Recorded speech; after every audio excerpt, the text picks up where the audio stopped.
Hello നമസ്കാരം, എൻ്റെ പുതിയൊരു വീഡിയോയിലേക്ക് സ്വാഗതം. അപ്പോൾ ഇന്ന് ഞാൻ പറയുന്നത് കമൻറ്റ് ബോക്സിലുള്ള കമൻ്റ് ഇടുന്ന ആൾക്കാരെ ദൈവത്തിന് തുല്യം കണക്കാക്കി അവർ പറയുന്ന കാര്യങ്ങൾ അങ്ങേയറ്റം ആത്മാർത്ഥതയോടുകൂടി പറയുന്നത് എന്തും ചെയ്തു കൊടുക്കുന്ന ഒരു ചേച്ചി നമ്മുടെ യൂട്യൂബ് ചാനലിലുണ്ട്. അപ്പോൾ നിങ്ങൾക്ക് ഞാൻ ആളിനെ പറ്റി പറയുമ്പോൾ മനസ്സിലായില്ലെങ്കിൽ ഈ വീഡിയോ കാണുമ്പോൾ മനസ്സിലാവും. നമുക്ക് ആദ്യം വീഡിയോ കണ്ടിട്ട് ആ ചേച്ചി ஆராണെന്ന് നമുക്ക് സംസാരിക്കാமே. அக்கா, நான் பொள்ளாச்சியில் தேங்காய் பொதிக்கிற வேலைக்கு போனேன். பொதிக்க தெரியாததுனால் முதலாளி என்னை திட்டாரு. எனக்கு எப்படி தேங்காய் வெட்டணும்னு வெட்டி காட்டுறீங்களா? அதுக்கு என்ன அக்கா காட்டி தரேனே.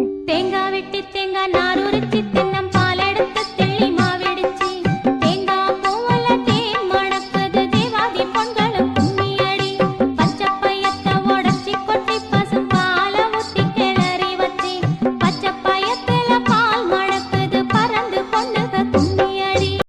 അപ്പോൾ ഇതാണ് ആ വ്യക്തി, ലൈഫ് ഓഫ് മാധവി എന്ന് പറയുന്ന ഒരു യൂട്യൂബ് ചാനലിലുള്ള ഈ ഒരു ചേച്ചി.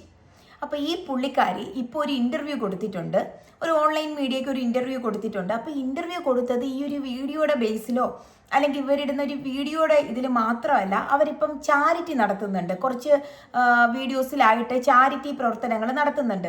അപ്പോൾ ഈ ചാരിറ്റി പ്രവർത്തനങ്ങളൊക്കെ നടത്തുന്നത് കൊണ്ടാണ് ഇവരെ ഇപ്പോൾ ഇൻ്റർവ്യൂവിന് വിളിച്ചത്. അപ്പോൾ ഇൻ്റർവ്യൂവിന് വിളിച്ചപ്പം ഇവരുടെ ഒരുപാട് പോസിറ്റീവായിട്ടുള്ള ഇവർ ലൈഫിൽ അനുഭവിച്ച കുറേ കാര്യങ്ങളും അതുപോലെ തന്നെ എന്നാൽ നമുക്ക് കുറച്ച് വാക്കുകളിലുണ്ടാകുന്ന അല്ലെങ്കിൽ സെൻറ്റൻസിലുണ്ടാകുന്ന വൈരുദ്ധ്യം പോലത്തെ കുറച്ച് കാര്യങ്ങളും പറയുന്നുണ്ട്. അപ്പം നമുക്ക് ആദ്യം അവരുടെ ജീവിത കഥ കുറിച്ച് കേട്ടിട്ട് വരാം. ഒരു 6 ഇയേഴ്സിന് ശേഷം ഞങ്ങൾ സെപ്പറേറ്റഡ് ആയി. അപ്പോൾ ആൾക്ക് താല്പര്യം ഉണ്ടായിട്ടല്ല, പക്ഷെ എനിക്ക് സഹിക്കാൻ പറ്റാത്തത് കൊണ്ട് ഞാൻ വേണ്ട എന്നുള്ള ഒരു സ്നേഹം, അതിന് നമുക്ക് ഒന്നും പറയാൻ പറ്റില്ലല്ലോ. തീർച്ചയായും അത് എനിക്ക് കിട്ടിയിട്ടില്ല. അതിന്റെ ഒരു വിഷമം മാത്രമേ എനിക്കുള്ളൂ.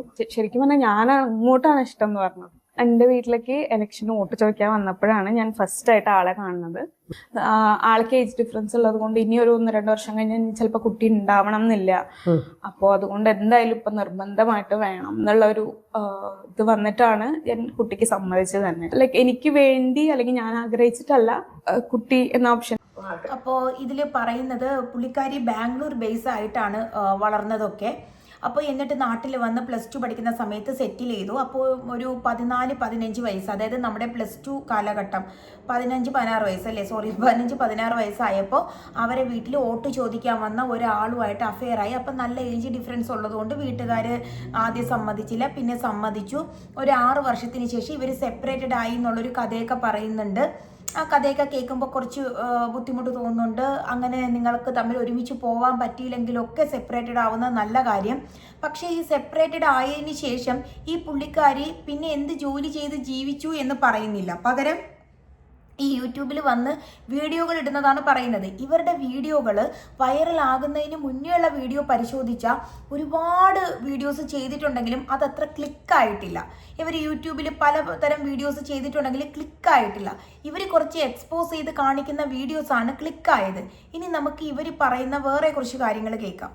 തരാമോ? പിന്നെന്താ, തരാലോ. പർപ്പസ്ഫുള്ളി ക്ലീവേജ് കാണിക്കണം എന്ന് വിചാരിച്ച് കാണിച്ചതല്ല.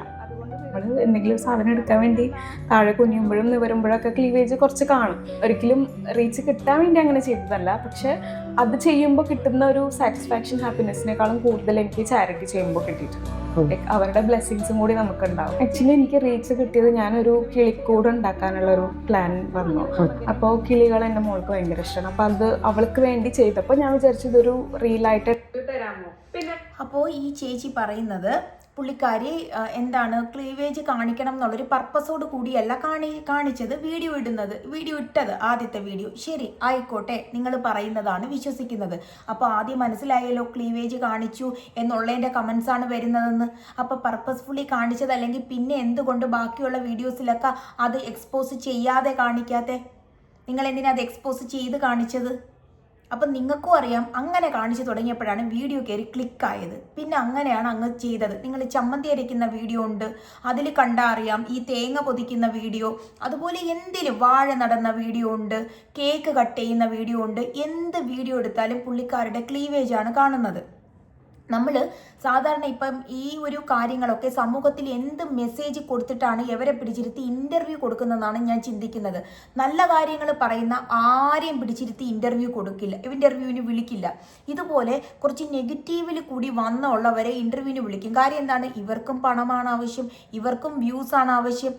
ഇവർ 2 വീഡിയോയിൽ, അതും കമൻറ്റ് ബോക്സിൽ ഒരാൾ അങ്ങനെ ചെയ്യോ ഇല്ലേന്ന് അറിയാൻ ചോദിച്ചതാണ്, ചേച്ചി ചാരിറ്റി നടത്തുന്നത് കാണാമോ, അല്ലെങ്കിൽ ഒരു അനാഥ കുട്ടികൾക്ക് ആഹാരം കൊടുക്കുന്നത് വീഡിയോ കാണിച്ചു തരാമോ എന്ന്. അവിടെ വളരെ മാന്യമായിട്ടുള്ള വസ്ത്രം ധരിച്ചാണ് പോയത്. എങ്കിൽ പോലും നിങ്ങൾ പറയുന്നുണ്ട് ചാരിറ്റി നടത്തുമ്പോൾ കിട്ടുന്ന സാറ്റിസ്ഫാക്ഷൻ വേറെയാണ്, അതിൽ കിട്ടുന്ന പൈസ എന്താണ്, അതിൽ നിന്ന് കിട്ടുന്ന വരുമാനം അവരുടെ ബ്ലെസ്സിങ്സ് ഒക്കെ കിട്ടും എന്ന് പറയുന്നുണ്ട്. നിങ്ങൾ ഈ ക്ലീവേജ് കാണിച്ചുണ്ടാക്കുന്ന പൈസ എല്ലാം കൂടി കൂട്ടിച്ചേർത്താണല്ലോ അവർക്ക് എന്തെങ്കിലുമൊക്കെ സാധനങ്ങൾ മേടിക്കുന്നത്. അത് എന്തിൻ്റെ കാര്യം? എന്താണ് നിങ്ങൾക്ക് ഇങ്ങനെയൊക്കെ കാണിക്കുന്നത് കൊണ്ടുള്ള പാപം മാറാനാണോ? ഒരുപാട് ചാരിറ്റി രീതിയിൽ വരുന്നുണ്ട്. ഞാൻ ഈ ഒരു വിഷയം എടുക്കാൻ കാരണം ഇപ്പം എന്ത് വൃത്തികേട് കാണിച്ചാലും, നമ്മൾ എക്സ്പോസ് ചെയ്ത് കാണിച്ചാലും, നമ്മൾ വേറെ രീതിയിൽ വളരെ വൾഗറായിട്ട് കാണിച്ചാലും, ചീത്ത വിളിക്കുന്ന ഒരു വീഡിയോ ഇട്ടാലും അവസാനം ഒരു ചാരിറ്റി നടത്തിയാൽ പിന്നെ അവിടെ പോസിറ്റീവാണ്. ഈ ഇതെല്ലാ വൃത്തികേടുകളും കൂടെ കാണിക്കുന്ന പൈസ എന്തിനാണ് ആരോരുമില്ലാത്ത ആ കുട്ടികൾക്ക് കൊടുക്കുന്നത്? അവരൊക്കെ ആകുമ്പോൾ ചോദിക്കാനും പറയാനും ആരുമില്ല എന്ന് കരുതിയിട്ടാണോ? അല്ലെങ്കിൽ അവർക്ക് കൊടുക്കുമ്പോൾ ആ പാവ എൻ്റെ വീട്ടിലേക്ക് വരുന്നില്ല എന്ന് കരുതിയിട്ടാണോ നിങ്ങളത് ചെയ്യുന്നത്?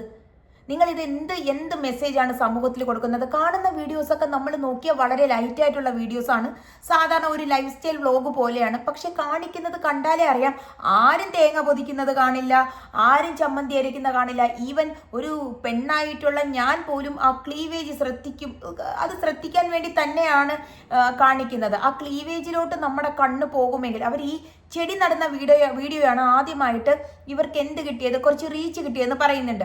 ആ വീഡിയോയിൽ ഇവരുടെ ക്ലീവേജിന്റെ ഭാഗമാണ് എക്സ്പോസ് ചെയ്ത് കാണിച്ചത്. അവിടെ മുതലാണ് ഇവർക്ക് റീച്ചും ആയത്. അപ്പൊ ഇതിൽ എന്താണ് കാണിക്കുന്നത്? പിന്നെ ഇവരുടെ ആ ജീവിതാനുഭവങ്ങളൊക്കെ ശരി, ഇത് കേട്ടാൽ നമുക്ക് നല്ല വിഷമം തോന്നും. നിങ്ങൾ അവിടെ നിൽക്കണ്ട, നിങ്ങൾക്ക് വേറെ എന്തെല്ലാം ജോലി ചെയ്ത് നിങ്ങൾക്ക് ജീവിക്കാം. നിങ്ങളുടെ നാട്ടുകാരനാണ് നിങ്ങൾ കല്യാണം കഴിച്ച വ്യക്തി എന്ന് പറയുന്നു. അപ്പൊ ആ വ്യക്തിയുടെ അടുത്തുനിന്ന് ജീവിതം മാറി വരുമ്പോൾ ജീവിച്ച് കാണിക്കാൻ ഇതാണോ മാർഗം?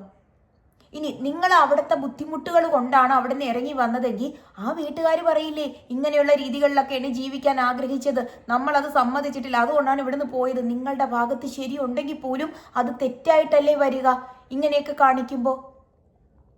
നിങ്ങൾക്ക് വേറെ ഒരു പണിയും ചെയ്ത് ജീവിക്കാൻ അറിയില്ലേ? അതാണ് ഞാൻ ചോദിക്കുന്നത്. ഇത് ഒരുപാട് ആൾക്കാർ ഇതായിട്ട് വരും, തീർച്ചയായിട്ടും വരും. കാരണം എന്താണെന്ന് വെച്ചിട്ടുണ്ടെങ്കിൽ നമുക്കറിയാം, സബ്സ്ക്രിപ്ഷൻ തുടങ്ങിയ പല ആൾക്കാരെ നല്ലവണ്ണം ഇൻസ്പയർഡായ കുട്ടികൾ വരുന്നുണ്ട്. അപ്പം ഒരു സെപ്പറേറ്റഡ് ആവാൻ നിൽക്കുന്ന ആൾക്കാർ എങ്ങനെ സമൂഹത്തിലോട്ട് ഇറങ്ങും, അല്ലെങ്കിൽ നാളെ എന്ത് വരുമാനം ഉണ്ടാക്കി ജീവിക്കുമെന്ന് നോക്കുമ്പോൾ അവർക്ക് തോന്നാം, ഒന്നിങ്ങനെയൊക്കെ കാണിച്ച് എക്സ്പോസ് ആയാൽ എന്താ, നമുക്കും പൈസ കിട്ടുമല്ലോ, നമുക്കും നല്ലൊരു സെലിബ്രിറ്റി സ്റ്റാറ്റസിൽ ജീവിക്കാലോ എന്ന് കരുതി പല ആൾക്കാരും ഇറങ്ങും.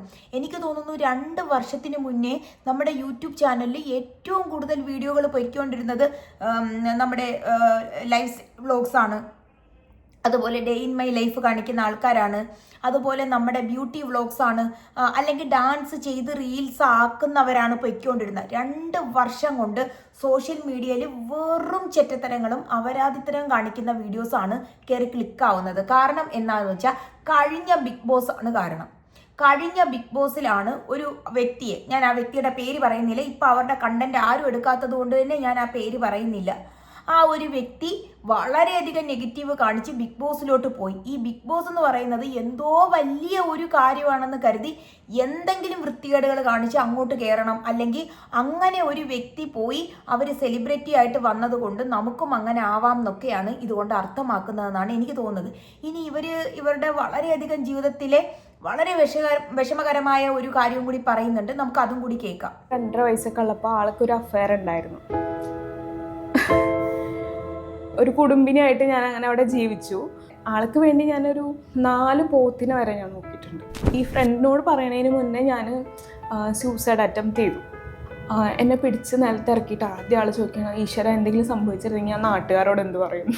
അപ്പോഴും എനിക്ക് എന്തെങ്കിലും സംഭവിച്ചോന്നോ, അല്ലെങ്കിൽ കുട്ടി എവിടെയാണോ, കുട്ടി അവിടെ ഉണ്ടായിരുന്നില്ല, പക്ഷെ എനിക്ക് എൻ്റെ ഭാഗം ക്ലിയർ ചെയ്യണ്ടേ, ഞാൻ എന്തെങ്കിലും ചെയ്തിട്ടാണെങ്കിൽ. ഇപ്പം ഇവരുടെ ഹസ്ബൻഡിന് വേറെ ഒരു അഫെയർ ഉണ്ടായി, പിന്നെ ഇവരവിടെ ഒരു കുലസ്ത്രീയെ പോലെ, അതായത് വീട്ടിൻ്റെ പുറത്തിറങ്ങാൻ സാധിക്കാതെ വളരെയധികം ഒരു വീട്ടമ്മയായിട്ട് ഒതുങ്ങിക്കൂടേണ്ടി വന്ന ബുദ്ധിമുട്ടുകളാണ്. അത് ഇവർക്ക് സ്വാഭാവികമായിട്ടും ഉണ്ടാവും. കാരണം എന്താണെന്ന് വെച്ചാൽ ഇവർ വളർന്നതൊക്കെ ബാംഗ്ലൂർ പോലത്തെ ഒരു സിറ്റിയിലാണ്. അപ്പോൾ ഇവരവിടെ അടിച്ചു പൊളിച്ച് നടന്നു. പിന്നെ ഇവരുടെ ആ പ്രായത്തിൻ്റെ ഒരു എടുത്തുചാട്ടത്തിലൊക്കെ പോയി കല്യാണം കഴിച്ചു. അവിടെ പെട്ടെന്ന്, അതായത് നമ്മുടെ ഫ്രണ്ട്സ് എല്ലാവരും വളരെ കൂളായിട്ട് അടിച്ചു പൊളിച്ച് നടക്കുന്ന സമയത്ത് നമ്മളൊരു കുടുംബിനിയാകുന്നു, പെട്ടെന്ന് നമ്മളൊരു അമ്മയാകുന്നു. അങ്ങനെ വരുമ്പം ആ ഒരു ഫ്രസ്ട്രേഷൻ, ആ ഒരു ജീവിതത്തിൻ്റെ ഇത്, പിന്നെ ആ പുള്ളിക്കാരനുണ്ടായ അഫെയർ, ഇതെല്ലാം കൂടി കൊണ്ട് പുള്ളിക്കാരി എന്തായി, ആത്മഹത്യക്ക് ശ്രമിച്ചു. അപ്പോഴും അവർ പറയുന്നത് നാട്ടുകാരെന്ത് ചിന്തിക്കും എന്നാണ്. അപ്പം അങ്ങനെ അത്രയും ഷോവനിസം കാണിക്കുന്ന, അല്ലെങ്കിൽ അത്രത്തോളം നിങ്ങളെ ദ്രോഹിച്ച ഒരു വ്യക്തിയുടെ മുമ്പിൽ ഇങ്ങനെയാണോ നിങ്ങൾ ജീവിച്ച് കാണിച്ചു കൊടുക്കേണ്ടത്?